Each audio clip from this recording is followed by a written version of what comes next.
Wala na sigurong masasaya pa sa araw na makita ang sarili na makabangon muli. Masilayan yung mga ngiti na dating nagkukunwari. At higit sa lahat, yun na yung muling makabawi sa lahat ng mga nagawa mong pagkakamali.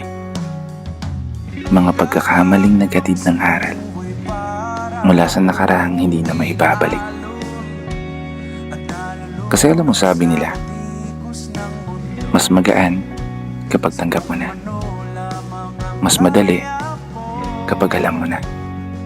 Mas masaya kapag handa ka na.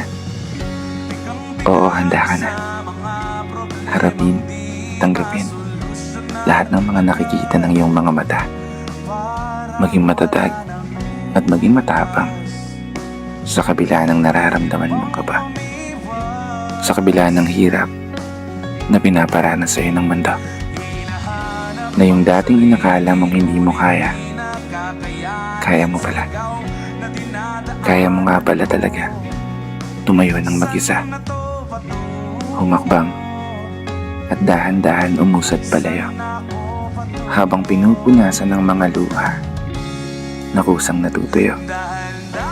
Mga luha na nagturo sa'yo kung paano nga ba makipagbuno sa nararamdaman mong sakit, pagod at lungkot na nagtatago sa puso, habang ang isip ay unti-unting natututo. Basta tandaan mo, talikuran ka man ng lahat, kailan may hindi tatalikod ang sarili mo sa'yo.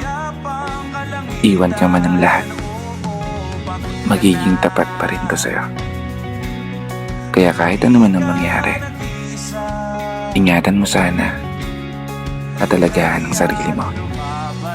Dahil yan ang magiging kakampi mo sa araw na talikuran ka ng mundo. At sa oras na walang nandyan para sa'yo.